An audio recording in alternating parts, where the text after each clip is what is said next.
Olá, amigos da TV Mundo Maior. Você acompanha a partir de agora o programa Ciência e Espiritualidade e hoje vamos falar sobre o tema dependência emocional. Olá, este é o Ciência e Espiritualidade e você, amigo do programa e da TV Mundo Maior, vai assistir hoje uma entrevista com a doutora Maria Heloísa Bernardo. Ela é psicóloga e tem uma larga experiência com pacientes viciados em droga e em álcool. Mas hoje ela vai falar sobre um outro tipo de vício. Ela vai falar sobre o vício ou a dependência emocional.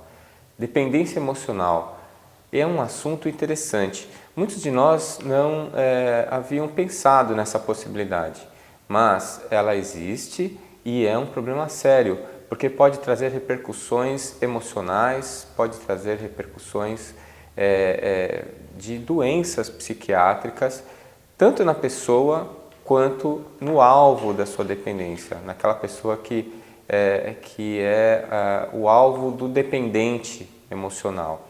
Vamos falar então de ciúme, vamos falar de controle emocional. Esse é o nosso assunto de hoje.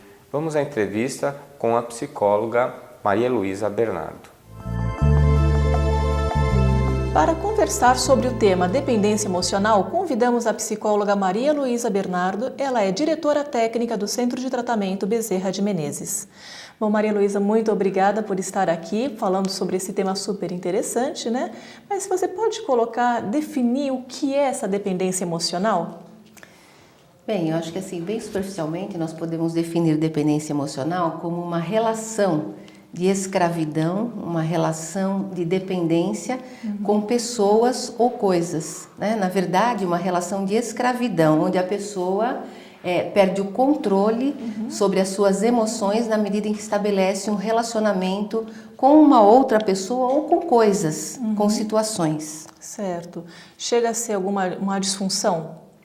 É uma disfunção, é considerada uma disfunção emocional que pode levar a um grave problema psíquico, repercutindo inclusive no corpo somático, repercutindo inclusive no organismo da pessoa.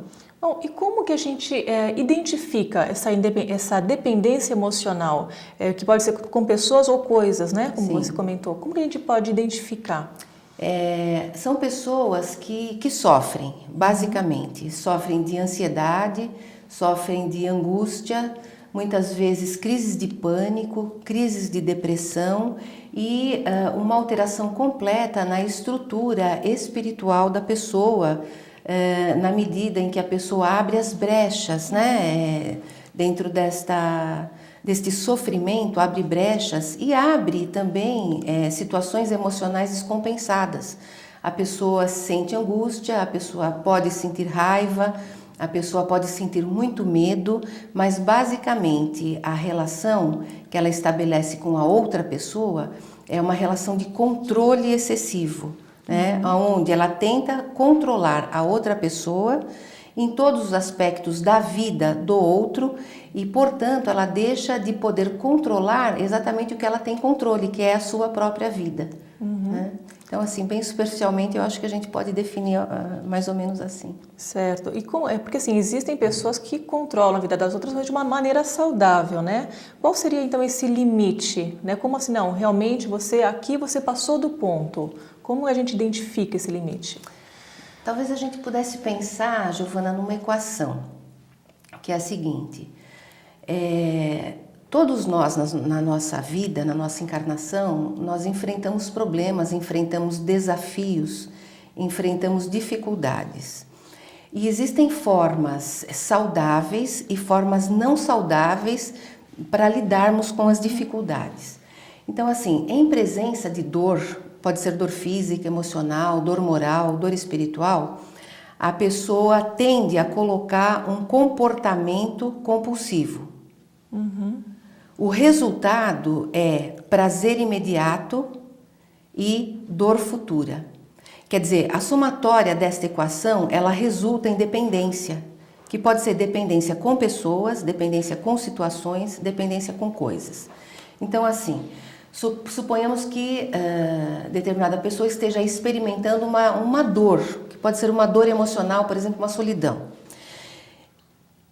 Quando vem essa dor, ela elege uma pessoa, por exemplo, já que nós estamos falando de dependência emocional, ele elege uma pessoa para preencher este vazio, né?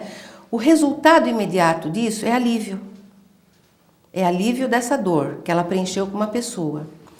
Mas o resultado é alívio imediato, mas o resultado é dor futura. Porque ela coloca toda a expectativa dela, toda a sua energia, toda a sua vontade nesta pessoa, desconsiderando que ela é uma pessoa plena. Então, o resultado disso é dependência. A pessoa pode ficar envolvida com uma outra pessoa por um determinado tempo. Na medida em que essa outra pessoa não a completa, porque nós não nos completamos nos outros, Certo. nós nos completamos em nós mesmos. Então, na medida em que essa pessoa não a completa mais, ela pode substituir por uma outra pessoa ou por uma outra coisa, por uma outra situação. Ou então ela pode substituir por substâncias psicoativas. No caso, medicação, ou pode ser álcool, ou pode ser inclusive drogas ilegais. É uma equação que vale para toda situação que envolva dependência. Então, isso também machuca bastante as pessoas que estão ao redor dessa pessoa que sofre dependência emocional, né? Sem dúvida nenhuma. A pessoa que está envolvida, nós demos o apelido, nós que eu digo os técnicos que lidam com dependência, demos o apelido de codependência. Certo. Né? Então, uma pessoa é dependente e a outra pessoa é codependente. Então, o outro que está envolvido na relação sofre tanto e pode sofrer inclusive mais do que o próprio dependente emocional. Talvez porque queira ajudar e está vendo que não existe uma resposta, Não né? existe uma resposta. Quer dizer, aquele que sofre da dependência é como se ele tivesse um vazio existencial, que ele tenta preencher com a pessoa que ele elegeu para ter a relação, né? E muitas vezes o codependente, ele não compreende, muitas vezes, na maior parte das vezes, ele não compreende o que está acontecendo na relação, né? Então sofre sim, e às vezes também se torna não só codependente, mas dependente. É uma relação simbiótica, estabelece Certo. uma relação simbiótica um com o outro. Vamos para um breve intervalo, mas já voltamos. E vale lembrar que se você nos assiste pela galeria offline, é só clicar no link Bloco B e ver a segunda parte do Ciência e Espiritualidade de hoje.